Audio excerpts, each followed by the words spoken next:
പ്രിയപ്പെട്ടവരെ, ഇത് കേൾക്കുമ്പോൾ ഒരു കാര്യം ഓർത്തുകൊള്ളണം. ക്രിസ്തുവിന്റെ രാജ്യത്വം തള്ളിപ്പറയുന്നവർ അതിനു പകരം ഈ ലോകത്തിന്റെ ആധിപത്യവും ലോകം ശ്രേഷ്ഠരെന്ന് കരുതുന്നവരെ ശ്രേഷ്ഠരെന്ന് കരുതുകയും ചെയ്യുന്ന ആ അവസ്ഥയുണ്ടല്ലോ, ദൈവം വെറുക്കുന്ന കാര്യമാണെന്നുള്ളത് അറിഞ്ഞുകൊള്ളണം. ലോകം ശ്രേഷ്ഠരെന്ന് കരുതുന്ന ആളുകൾ, അത് ലോകം സങ്കീർത്തനങ്ങളിൽ നമ്മൾ കാണുന്നില്ലേ, ലോകം ശ്രേഷ്ഠരെന്ന് കരുതുന്നവർ. എന്താണ് സങ്കീർത്തനം 16:3 പറയാണ്, ലോകം വിശുദ്ധരെന്ന് കരുതുന്ന ദേവന്മാർ നിസ്സാരരാണ്, അവരിൽ ആനന്ദം കൊള്ളുന്നവർ അഭിശപ്തരാണ്. ഇത് കർത്താവ് പറയുമ്പോൾ, ഈ വചനം പറയുമ്പോൾ ഓർത്തുകൊള്ളണേ പ്രിയപ്പെട്ടവരെ, ഒന്ന് ശ്രദ്ധിച്ചു കൊള്ളണം. ദൈവത്തിന്റെ, യേശു ക്രിസ്തുവിന്റെ ആധിപത്യവും അധികാരവും മഹത്വവും ഏറ്റുപറയേണ്ട നമ്മൾ ആരെങ്കിലും ഈ ലോകം വിശുദ്ധരെന്നും ശ്രേഷ്ഠരെന്നും കരുതുന്നവരുടെ ആധിപത്യവും അവരെ ഗുരുവെന്നും അവരെ ഈ ലോകത്തിലെ ഏറ്റവും മാന്യരെന്നും ഒക്കെ വിളിക്കുമ്പം സംഭവിക്കുന്നത് ശപിക്കപ്പെട്ടവരുടെ ഗണത്തിലേക്ക് നമ്മളും മാറും. സീസർ അല്ലാതെ ഞങ്ങൾക്ക് മറ്റൊരു രാജാവില്ല എന്ന് പറയുന്ന പോലെ പ്രധാന പുരോഹിതൻ വിളിച്ചു പറയുന്നത് നമുക്കറിയാം അല്ലെ. സീസർ അല്ലാതെ മറ്റൊരു രാജാവ് ഞങ്ങൾക്കില്ല എന്ന് പറയുന്ന ഇസ്രായേൽക്കാര്, അതും ഇസ്രായേലിലെ പുരോഹിത പ്രമുഖർ ചെയ്തതുപോലുള്ള മഹാവഞ്ചന ഇനി സംഭവിക്കാതിരിക്കട്ടെ. ഈ കാലഘട്ടത്തിലും യേശുവിന്റെ രാജ്യത്വം, യേശുവിന്റെ മഹത്വം പകരം തുലനം ചെയ്യാൻ നിങ്ങൾ എന്നെ തുലനം ചെയ്യും, ആരോടാണ് എനിക്ക് സാദൃശ്യമെന്ന് സൈന്യങ്ങളുടെ കർത്താവ്, രാജാതിരാജനായവൻ ചോദിക്കുന്നു. എല്ലാത്തിന്റെയും അധിപനായവൻ ചോദിക്കുന്നു, ആരോടാണ് എനിക്ക് സാദൃശ്യം? ഞാനല്ലാതെ മറ്റൊരു ഗുരുവുണ്ടോ? ഞാനല്ലാതെ മറ്റൊരു സത്യമുണ്ടോ? വഴിയും സത്യവും ജീവനും ഞാനല്ലേ? പ്രിയപ്പെട്ടവരെ, അതിന് വിപരീതമായത് വിവിധ ഇടങ്ങളിൽ, വിശുദ്ധ സ്ഥലങ്ങളിൽ എന്ന് കരുതപ്പെടുന്ന ഇടങ്ങളിൽ സംഭവിക്കുന്നത് കാണുമ്പോൾ സൂക്ഷിച്ചു കൊള്ളുവിൻ. ദൈവവചനത്തിനും ദൈവത്തിന്റെ ആധിപത്യത്തിനും ഉപരിയായി അല്ലെങ്കിൽ തുല്യമായി മറ്റു പലരെയും കാണുമ്പോൾ, വെറും മനുഷ്യരെ പ്രതിഷ്ഠിക്കുമ്പോൾ, ദൈവത്തിന് മഹത്വം പാടാനാണ് നമ്മുടെ നാവുകൾ, ദൈവത്തിന്റെ സ്തുതി പാടാനാണ്, മനുഷ്യരുടെ അല്ല. മനുഷ്യര് വിശുദ്ധരെന്നൊക്കെ കരുതി പുണ്യവാന്മാരാണെന്നോ അല്ലെങ്കിൽ ഈ ലോകത്തിന്റെ ആശയങ്ങള്, ദൈവവും പിശാചും എല്ലാം ഒന്നാണ് എന്ന് പറയുന്ന ആളുകളെയൊക്കെ വാഴ്ത്തിപ്പാടുമ്പോൾ നമ്മൾ ശാപം വരുത്തി വെക്കുന്നത് അറിയാതെ പോയെന്ന് വരും. വിശുദ്ധ സ്ഥലത്ത് അശുദ്ധ ലക്ഷണം നിൽക്കുന്നതിന്റെ സൂചനകൾ മാത്രമായി തീരും അതെല്ലാം. ശ്രദ്ധിക്കുന്നത് നന്ന്. ദൈവത്തിന് കൊടുക്കേണ്ട മഹത്വം മനുഷ്യർക്ക് കൊടുക്കാൻ പാടില്ല. അത് കൈമാറുമ്പോൾ, ദൈവത്തിന്റെ മഹത്വം മനുഷ്യർക്ക് കൈമാറുമ്പോൾ ശാപം, ദൈവത്തിന്റെ ക്രോധം വന്നു ചേരും. അതാണ് റോമാലേഖനവും കൊളോസോസ് ലേഖനവും ഇസ്രായേലിന്റെ ചരിത്രവും ഒക്കെ നമ്മെ പഠിപ്പിക്കുന്നത്. ക്രോധം വന്നു ചേരും. മനുഷ്യൻ ചെയ്യുന്നത് അനീതിയാണത്, ദൈവത്തോട് ചെയ്യുന്ന അനീതിയാണ്. ദൈവത്തിന് മാത്രം അർഹമായ മഹത്വം മനുഷ്യർക്ക് കൽപ്പിച്ചു കൊടുക്കുമ്പോൾ, അത് ഉന്നത സ്ഥാനങ്ങളിലാണെങ്കിലും ഏത് ഇടത്താണെങ്കിലും, ദൈവത്തിന്റെ മഹത്വം പ്രഘോഷിക്കേണ്ടവർ ആ മഹത്വത്തിന് തുല്യമായി മനുഷ്യരെ കാണുമ്പോൾ വഞ്ചനാത്മകമാകും.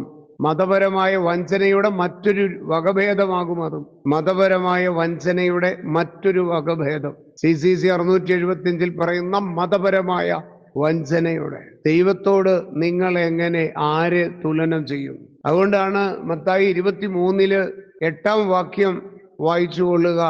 എന്നാൽ നിങ്ങൾ റബ്ബി എന്ന് വിളിക്കപ്പെടരുത്, എന്തെന്നാൽ നിങ്ങൾക്ക് ഒരു ഗുരുവേ ഉള്ളൂ, നിങ്ങൾ എല്ലാവരും സഹോദരന്മാരാണ്. നിങ്ങൾക്കൊരു ഗുരുവേ ഉള്ളൂ, അത് കർത്താവാണ്, ദൈവമാണ്.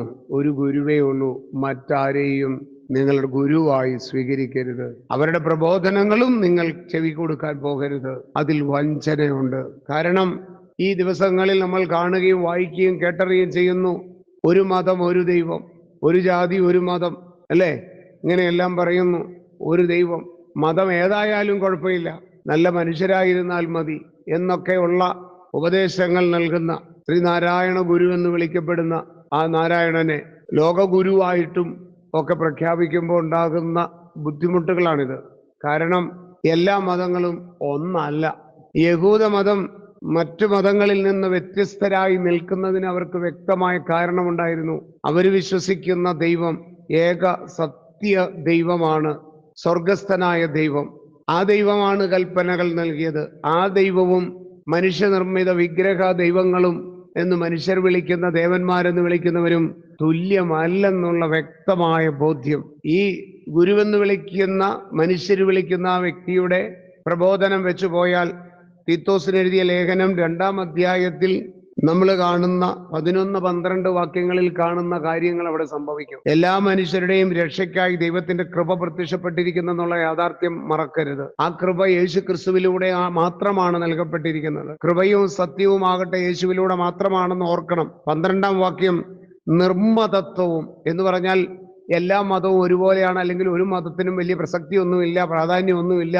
നിർമ്മതത്വവും ലൗകിക മോഹങ്ങളും ഉപേക്ഷിക്കാനും ഈ ലോകത്തിൽ സമചിത്തതയും നീതിനിഷ്ഠയും ദൈവഭക്തിയുമുള്ള ജീവിതം നയിക്കാനും ഇത് യഥാർത്ഥ ഭക്തി നമ്മെ പരിശീലിപ്പിക്കുമ്പോൾ ഈ നിർമ്മതത്വം നമ്മൾ അവസാനിപ്പിക്കണം.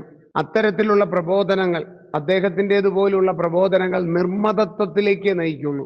നിർമ്മതത്വം എന്ന ഇർറിലീജിയൻ, ഒരു മതവുമില്ല, അല്ലെങ്കിൽ എല്ലാ മതവും ഒക്കെ ഒന്നൊക്കെ തന്നെയാണ്, നമ്മൾ സ്നേഹമതമേ ഉള്ളൂ, നമ്മൾ ഇതേ ഉള്ളൂ എന്നൊക്കെ പറയുന്ന ആ കാഴ്ചപ്പാടിലേക്ക് വഴിതെളിക്കുന്നത് മാത്രമാണ് വിശ്വാസരാഹിത്യത്തിലേക്ക് നയിക്കൂ. തിമോത്തിയോസിന് എഴുതുന്ന ലേഖനത്തില് പൗലോസ് ശ്ലീഹ പറയുന്നത് പോലെ തന്നെ ലൗകികമായിട്ടുള്ള വ്യർത്ഥ ഭാഷണമാണ് നടത്തപ്പെടുന്നത്. അത് ജനങ്ങളെ ഭക്തിരാഹിത്യത്തിലേക്ക് മാത്രം നയിക്കുകയുള്ളൂ എന്നതും നമ്മൾ അറിയണം.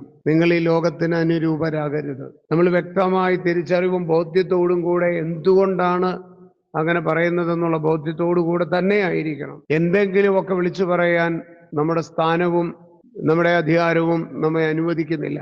തിരുവചനങ്ങൾ പ്രഘോഷിക്കാൻ, ദൈവവചനം പ്രഘോഷിക്കാനാണ് നമ്മൾ അഭിഷിക്തരാകപ്പെട്ടിരിക്കുന്നത്. ദൈവിക കാര്യങ്ങൾ ജനങ്ങളെ അറിയിക്കുവാനാണ്, ദൈവത്തിന്റെ ശബ്ദമായി തീരാനാണ്. അതിനാല് നമുക്ക് നിർഭയം സാക്ഷ്യം നൽകണം. കർത്താവിനെ ഏറ്റുപറയുന്നവരുമായി തീരണം നമുക്ക്. പ്രിയപ്പെട്ട സഹോദരങ്ങളെ, ഇന്നേ ദിവസം യേശയ്യ പ്രവചനത്തിൽ നിന്ന് നമുക്ക് 2-ാം അധ്യായത്തിൽ നിന്ന് നൽകിയ വചനം ഈ തരുണത്തിൽ ആവശ്യമാണ്. കാരണം എന്തെന്നോ, അവസാന നാളുകളിൽ കർത്താവിന്റെ ആലയം സ്ഥിതി ചെയ്യുന്ന പർവ്വതം എല്ലാ പർവ്വതങ്ങൾക്കും മുകളിൽ ഉയർന്നു നിൽക്കും, എല്ലാ ജനതകളും അതിലേക്ക് ഒഴുകും. ഈ ശതാധിപനിലൂടെ നമ്മൾ കാണുന്നതും ഇത് തന്നെ. യേശുക്രിസ്തുവിന്റെ രാജ്യത്വം, യേശുക്രിസ്തുവിന്റെ ദൈവത്വം അംഗീകരിക്കുന്നവനായിട്ട് മറ്റു ജനതകളിൽ നിന്നും ആളുകൾ ഇതാ കടന്നു വരികയാണ്. വിജാതീയരായിട്ടുള്ളവർ പോലും കടന്നു വരുന്നു. യേശുവിന്റെ ആധിപത്യം, ഇസ്രായേലിൽ പോലും ഒരുവനിലും ഞാൻ ഇതുപോലുള്ള വിശ്വാസം കണ്ടിട്ടില്ല എന്ന് പറയത്തക്ക വിധത്തിൽ മറ്റ് ജനതകളിൽ നിന്ന് ആളുകൾ കർത്താവിലേക്ക് കടന്നു വരുന്നതാണ് നമ്മൾ കാണുക. യേശു മാത്രമാണ് കർത്താവ് എന്ന തിരിച്ചറിവ് മനുഷ്യർക്ക് ഉണ്ടാകുന്നതാണ്. അല്ലാതെ ഈ ഭൂമിയിൽ മനുഷ്യർ ദേവന്മാരെന്നും ഗുരുക്കന്മാരെന്നും കരുതുന്നവരൊക്കെ നിസ്സാരരാണെന്നുള്ള തിരിച്ചറിവോടെ മനുഷ്യൻ ദൈവത്തിലേക്ക് കടന്നു വരികയാണല്ലാതെ ആ ലോകത്തിലുള്ളവരെല്ലാം കർത്താവിന് തുല്യരാണ്, കർത്താവിനെ പോലെ ഈശോ പഠിപ്പിച്ചത് തന്നെയാണ് അവരും പഠിപ്പിച്ചത് അല്ല. ഈശോ പഠിപ്പിച്ചത് തന്നെ അല്ല അവർ പഠിപ്പിക്കുന്നത്. ഞാൻ മാത്രമാണ് കർത്താവ് എന്നാണ് അവിടുന്ന് പഠിപ്പിക്കുന്നത്. ഞാനല്ലാതെ മറ്റൊരു ദൈവം ഇല്ല, നിങ്ങൾക്കുണ്ടാവരുത് എന്നാണ് അവിടുന്ന് കൽപ്പിക്കുന്നത്. ഞാൻ തന്നെയാണ് കർത്താവ്, ഞാനല്ലാതെ മറ്റൊരു ദൈവം ഇല്ലെന്നുള്ളതാണ് അവിടുന്ന് നമ്മെ ഓർമ്മപ്പെടുത്തുന്നത്. അവിടുന്ന് അല്ലാതെ മറ്റൊരു ദൈവമില്ല, അവിടുന്ന് മാത്രമാണ്. എല്ലാ ജനതകളും കർത്താവിന്റെ പക്കലേക്ക് വരും, എല്ലാ ജനതകളും കർത്താവിന്റെ പക്കലേക്ക് വരും, എല്ലാ ജനതകളിൽ നിന്നും. കാരണം യോഹന്നാന്റെ സുവിശേഷം 13:13 പറയുന്നു, നിങ്ങൾ എന്നെ ഗുരുവെന്നും കർത്താവ് എന്നും വിളിക്കുന്നു, അത് ശരി തന്നെ, ഞാൻ ഗുരുവും കർത്താവുമാണ്. യോഹന്നാൻ 13:13 ഞാൻ ഗുരുവും കർത്താവുമാണെന്ന് ഈശോ മിശിഹായാണ് പറയുക. അത് ശരി തന്നെ, നിങ്ങൾ എന്നെ ഗുരുവെന്നും കർത്താവെന്നും വിളിക്കുന്നു, അത് ശരി തന്നെ, ഞാൻ കർത്താവും ഗുരുവുമാണ്. ഞാനല്ലാതെ മറ്റൊരു ദൈവമില്ല, ഞാനല്ലാതെ മറ്റൊരു ദൈവമില്ല. എനിക്ക് മുമ്പ് മറ്റൊരു ദൈവം ഉണ്ടായിട്ടില്ല, എനിക്ക് ശേഷം മറ്റൊരു ദൈവം ഉണ്ടാവുകയുമില്ല. ഞാൻ തന്നെയാണ് കർത്താവ്. ഇത് ഏറ്റുപറയണം, ജനതകളെ പഠിപ്പിക്കണം. യേശു മാത്രമാണ് യഥാർത്ഥ ഗുരു, യേശു മാത്രമാണ് യഥാർത്ഥ രാജാവ്, യേശു മാത്രമാണ് കർത്താവ് എന്ന് അധരം കൊണ്ട് ഏറ്റുപറയുകയും പ്രഘോഷിക്കുകയും സർവ്വ ജനതകളോടും വിളിച്ചു പറയാൻ വിളിക്കപ്പെട്ടിരിക്കുന്നവർ യേശുവിനോട് തുല്യമാണ് മറ്റുള്ളതെന്ന് പറഞ്ഞാൽ അത് ഒന്നാം പ്രമാണ ലംഘനമാണ്. വിശുദ്ധ സ്ഥലത്ത് വെച്ച് നമ്മൾ ഒരിക്കലും പ്രമാണങ്ങൾ ലംഘിക്കാനല്ല പഠിപ്പിക്കേണ്ടത്. വിശുദ്ധ സ്ഥലത്ത് പ്രഘോഷിക്കപ്പെടേണ്ടത് യേശുവിന്റെ ദൈവത്വമാണ് അംഗീകരിക്കപ്പെടേണ്ടത്. ഏറ്റുപറയപ്പെടേണ്ടത്, പ്രഘോഷിക്കപ്പെടേണ്ടത്.